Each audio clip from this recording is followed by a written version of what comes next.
Hello friends, मेरा नाम है Sam. This is my fourth tutorial of C programming language, जिसमें हम पढ़ेंगे आज लूप कंट्रोल स्ट्रक्चर। जिसमें फर्स्ट है introduction. Looping is a powerful technique through which a group of statements are executed repeatedly. Loop एक पावरफुल टेक्निक है जिसमें हम बहुत सारे ग्रुप ऑफ स्टेटमेंट्स एग्जीक्यूट करते हैं एक के बाद एक रिपीटेडली, मतलब अंटिल जब तक कोई कंडीशन सेटिस्फाई नहीं करती, जो हमने दी है या लगाएंगे वो सेटिस्फाई नहीं करती।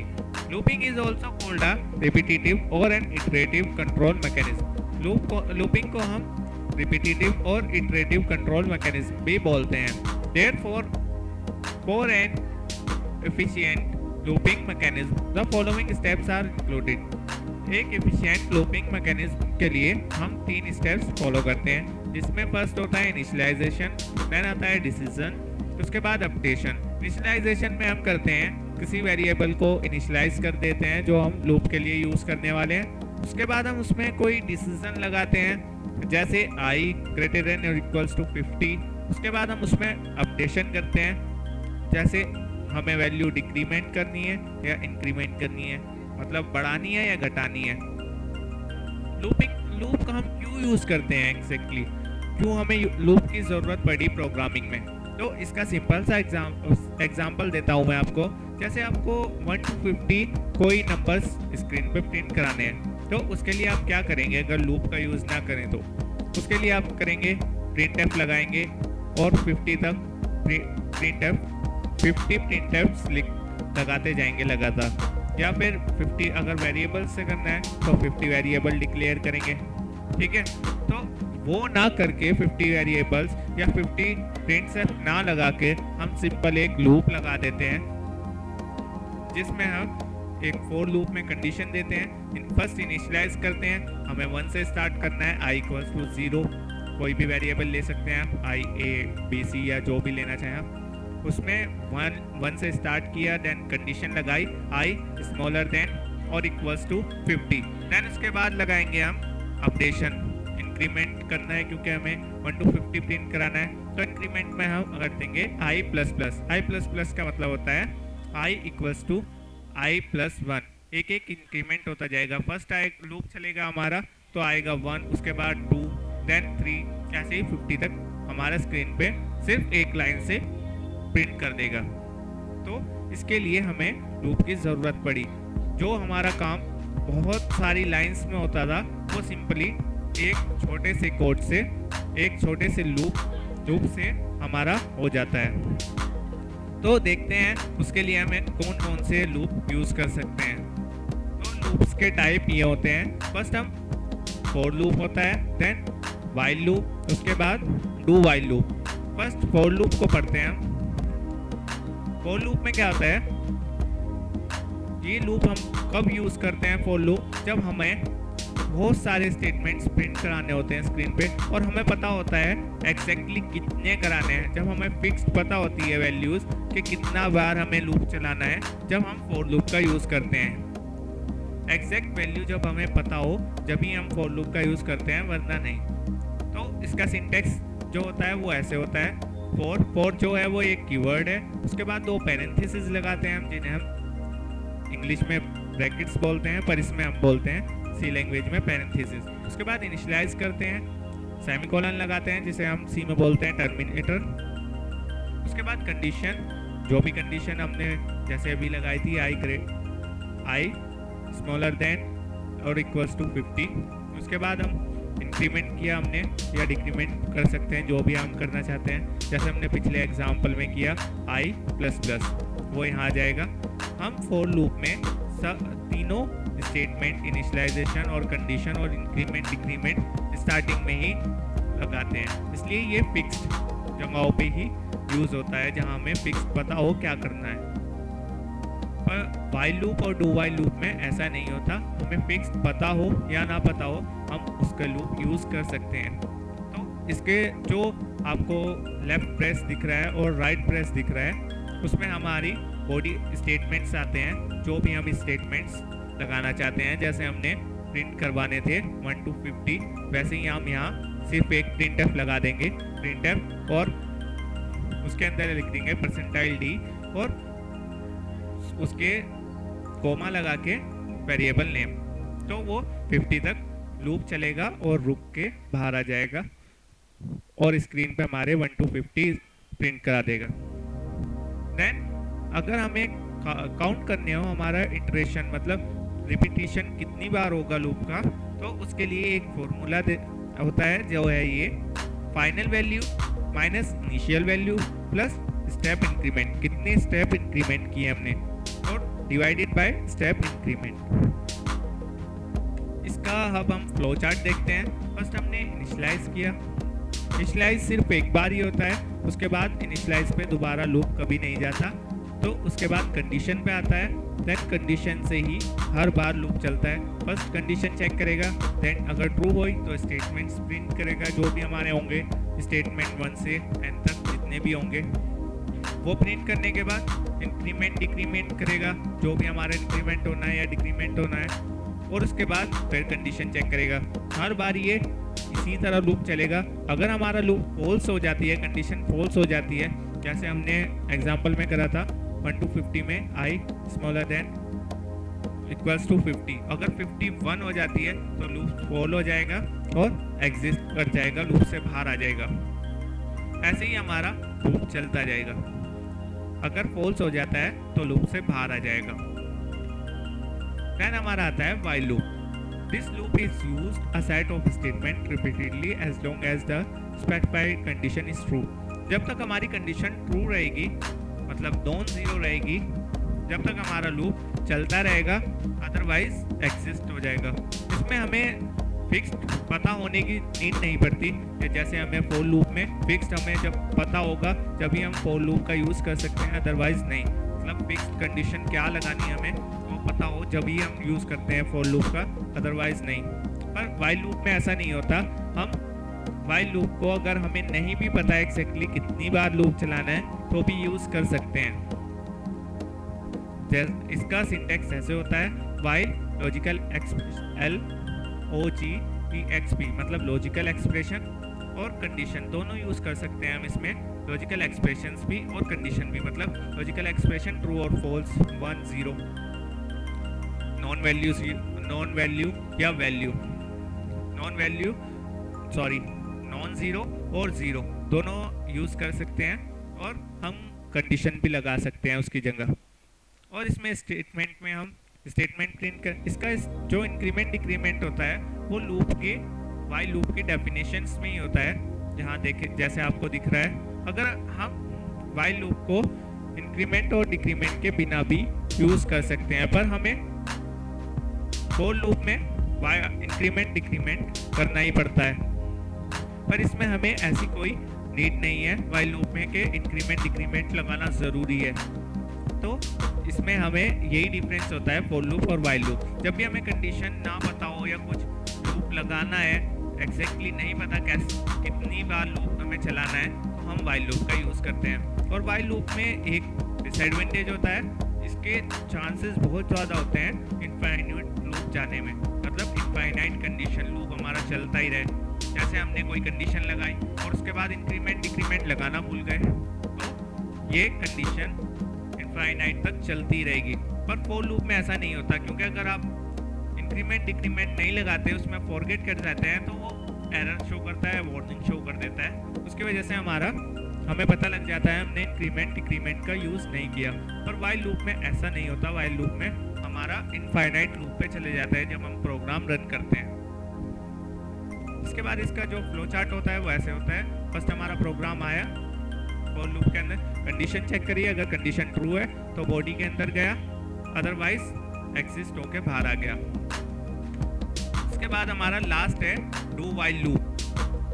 डू व्हाइल लूप बिल्कुल सेम व्हाइल लूप की तरह होता है, बस इसमें छोटा सा एक डिफरेंस होता है कि हम इसमें कंडीशन बाद में लगाते हैं और शुरुआत इसके स्टेटमेंट पहले प्रिंट होता है। मतलब हम जब भी डू व्हाइल लूप लगाएंगे, एक स्टेटमेंट स्क्रीन पे प्रिंट होना ही होना है, चाहे कंडीशन हमारी ट्रू हो या फॉल्स हो, उससे कोई फर्क नहीं पड़ता। पर एक स्टेटमेंट एग्जैक्टली एक स्टेटमेंट हमारा प्रिंट होना ही होना है डू व्हाइल लूप में। और इसमें कंडीशन लास्ट से चेक होती है, पर वाइल लूप में हम स्टार्टिंग में करते हैं, पर इसमें हम लास्ट से कंडीशन चेक करते हैं। जैसे आप इसके सिंटेक्स में देख सकते हैं, डू, फिर प्रेस, फिर स्टेटमेंट्स, जो भी स्टेटमेंट रहेगा, और उसके बाद इंक्रीमेंट, डिक्रीमेंट, और फिर वाइल कंडीशन लास्ट में चेक होगी। देन अगर वाइल लूप कंडीशन ट्रू है देन अगेन आएगा, अदरवाइज एक स्टेटमेंट प्रिंट होके बाहर आ जाएगा।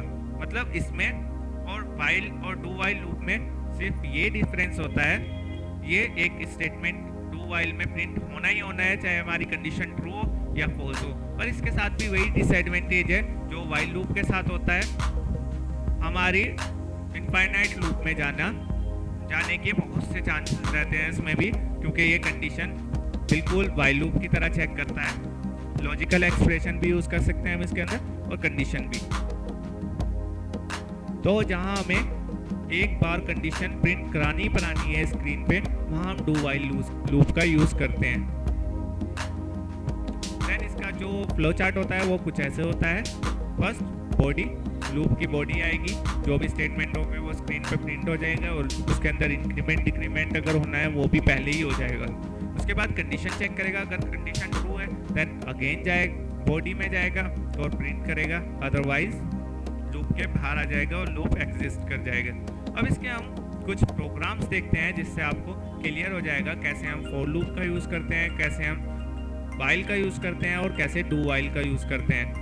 आपको अगर कुछ डाउट हैं, जितने भी डाउट हैं आपके, वो प्रोग्राम्स में क्लियर हो जाएंगे। तब हम प्रोग्राम्स पे चलते हैं।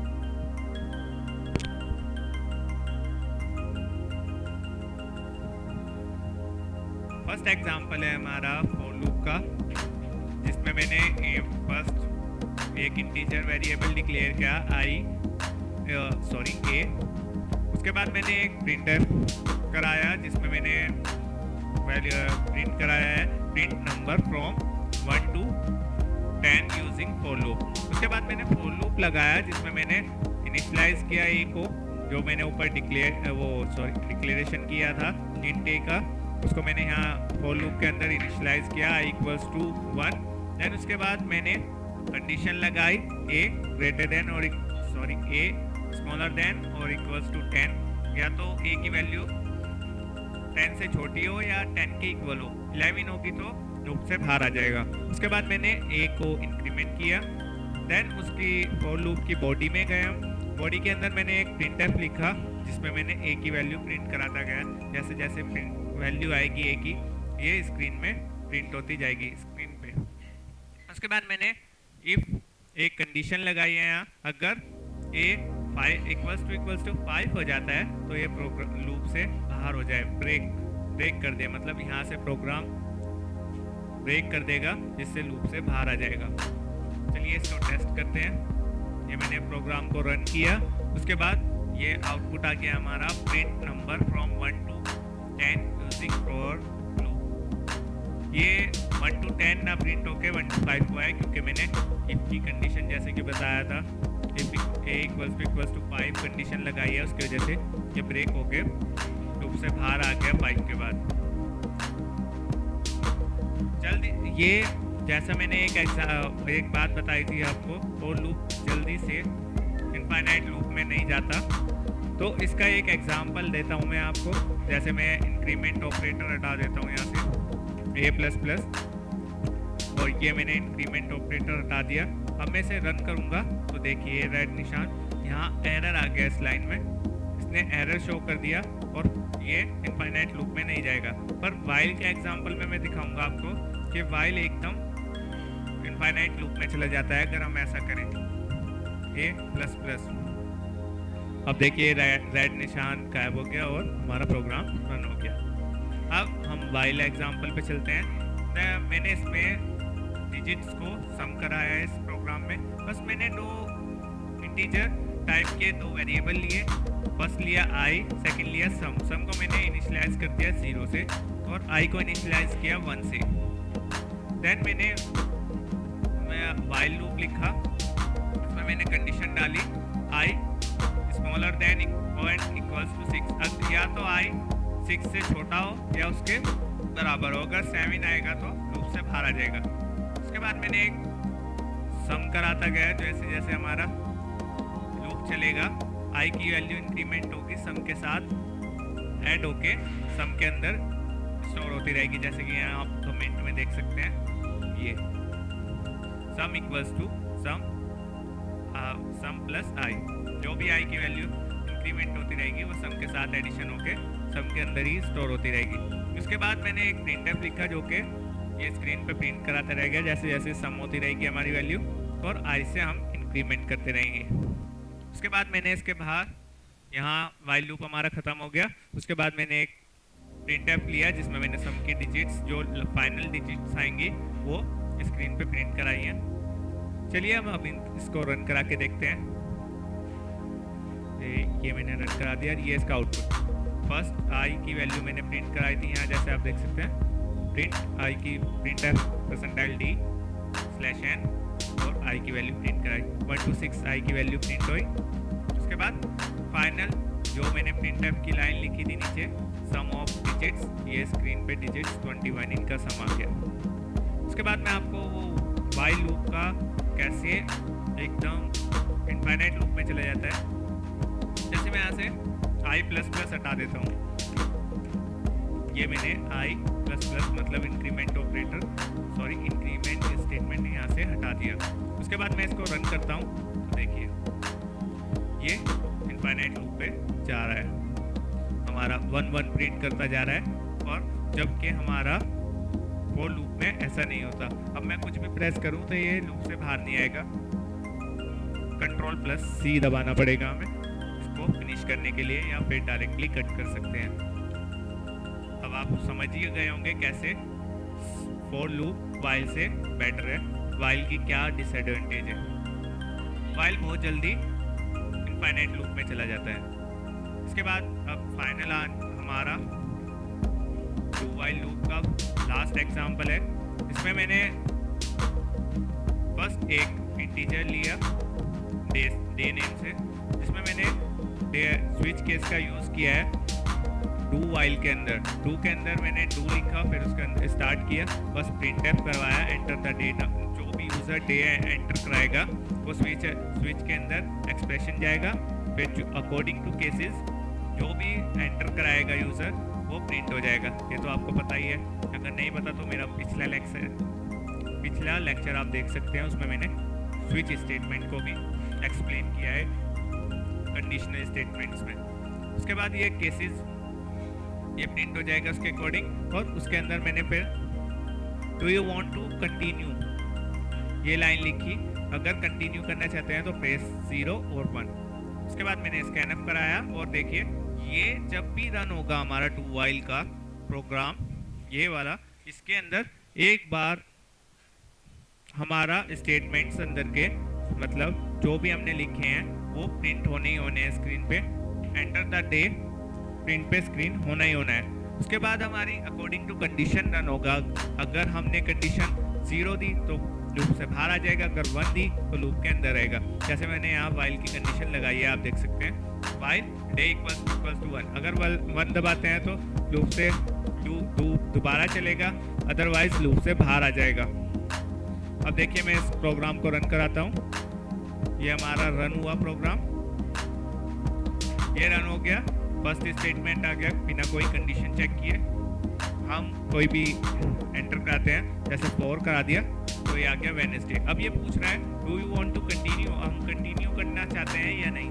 अगर मैं 1 प्रेस कर देता हूँ तो ये दोबारा लूप स्टार्ट अगेन चलेगा, और हम जो भी एंटर कराना चाहे दोबारा एंटर करा सकते हैं। जैसे मैंने यहाँ करा दिया, इनवैलिड कराता हूँ कोई 9, तो not allowed and number day, ये वाला डे अलाउएबल नहीं है। ये इसने स्क्रीन पे प्रिंट करा दिया जो कि बाय डिफॉल्ट स्विच केस में मैंने डाला था। उसके बाद do you want to continue, अब मैं कंटिन्यू नहीं करना चाहता तो मैं प्रेस कर देता हूँ 0, तो 0 जैसे ही प्रेस करूँगा ये लूप के बाहर आ जाएगा। तो ये था डू वाइल स्टेटमेंट। ये एक बार स्टेटमेंट प्रिंट होता ही होता है, जबकि वाइल में ऐसा नहीं होता। वाइल में कंडीशन चेक होती है, और फॉर लूप जो हमारा होता है वो फिक्स्ड कंडीशंस के लिए यूज़ होता है। तो तीनों में यही डिफरेंस है, आप समझ ही गए होंगे। अब आप जैसे जैसे इसकी डू वाइल वाइल और फॉर लूप्स की प्रैक्टिस करेंगे, प्रोग्राम बना बना के अपने, जैसे जो भी प्रोग्राम आप बनाना चाहें, आप ज़्यादा से ज़्यादा जितनी प्रैक्टिस करेंगे आप इनको जल्दी सीख जाएंगे। तो thank you guys for watching. For more videos please subscribe my channel, like my videos, and मिलते हैं नेक्स्ट लेक्चर के साथ। बाय।